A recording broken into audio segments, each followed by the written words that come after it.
Hey everybody, this is Mr. Strakowski, and today's book is going to be A Crown from Corina. I'm recording from parent-teacher conferences here in 2025, in case anyone's seeing this video in the future. And I've actually never read this book. This book was left to me by Abby Smith, who is the previous principal here, and it was in the office when I kind of took over. So I'm going to be reading A Crown for Corina, written by Lekan Zia Kemp and illustrated by Eliza Shavari. I've never read this, and we're going to read it together for the first time. I hope you enjoy. A Crown for Karina by Lekan Ziakamp, illustrated by Eliza Shavari. And as I said, left to me by Abby Smith, the former principal of Bishop Elementary. Abuela's garden is bursting with colors, so bright that it looks like La Tierra is throwing una fiesta. Today, the party is for me.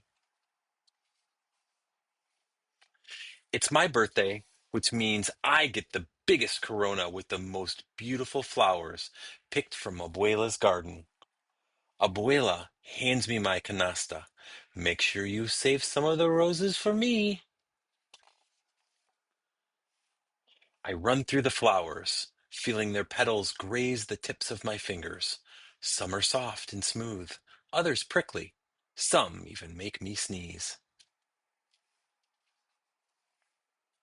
I reach the bluebonnets first and trace a finger down their bell-shaped petals. Kneels next to me. Every flower in your crown must tell your story, Corina. Who you are and where you come from. She plucks a purple orchid from one of the clay pots. Your abuelo used to buy me orchids for our anniversary every year. She places it in her basket. Wearing it in my crown reminds me that I am loved. I look out at Abuela's garden, at the bees and butterflies, and I see a language I never knew before, one spoken not in words, but in the prick of a cactus needle, and the bright orange plumes of a bird of paradise, and in the sweet scent of chocolate cosmos. Now tell me, Abuela says, what do bluebonnets mean to you? The bushy white tips remind me of Fofo's tail. He loves hopping through the flowers almost as much as I do. He's family, I say. Of course he is, she says, smiling, which means these conejos belong in your crown. I pick a sunflower for Mama because her favorite color is yellow. Sword lilies for Papa to match our sword fights before bed. And morning glories for Abuelo because they look like a trumpet he used to play. And this one's for you. I hand Abuela a bushel of coneflowers. It looks like your gardening hat. They're beautiful, mija. She places them in my canasta with the others. Now it's time to tell the next part of the story.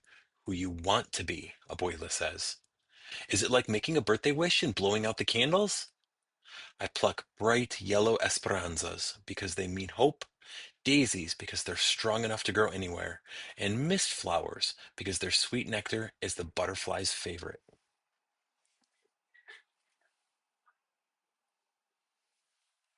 As Abuela helps me fasten them all to my crown, I ask, why do we wear las coronas, Abuela? When we place la corona on our head, we become its roots, reaching back through time to hold on to things that matter, our family, our history. I touch the flowers again, one by one, and I see it all. My story, Mama's, Abuela's. As guests arrive for my party, I tell them the story of my crown, of all the ways that I am rooted in the people I love. At night, I don't want to take it off, not even after Mama makes me put on my pajamas. Not even after Papa finishes my bedtime story. A few petals fall onto the bed, some of the flowers beginning to droop. Abuela comes to sit next to me. Do you know why the flowers are beginning to wither, Corina? I shake my head. She takes my hand because we pulled them. She takes my hand because we pulled them from the soil and nothing can survive that far from home. She holds me close. You'll have other coronas, Corina, but just one family. Remember that. Through the window, I can see abuela's flowers swaying in the moonlight. Each new bloom marks a new season. The coronas keep time too. This one says, I am 1 year older, that I am Corina Casares, daughter, granddaughter, wishmaker. I slip the crown off my head, but the love isn't gone. I still have my memories of the day I spent with Abuela in her garden, learning to speak the language of the flowers. And I still have more springtimes, more birthdays, more chances for my dreams to bloom. All right, that was A Crown for Karina by Lakan Zia Kemp and illustrated by Eliza Shivari. Hope you enjoyed that. And if you want any books, please recommend some books in the form that's just below this video. And I look forward to reading them for you. And I'll get back to the recommendations starting next week. Have a good week, everybody.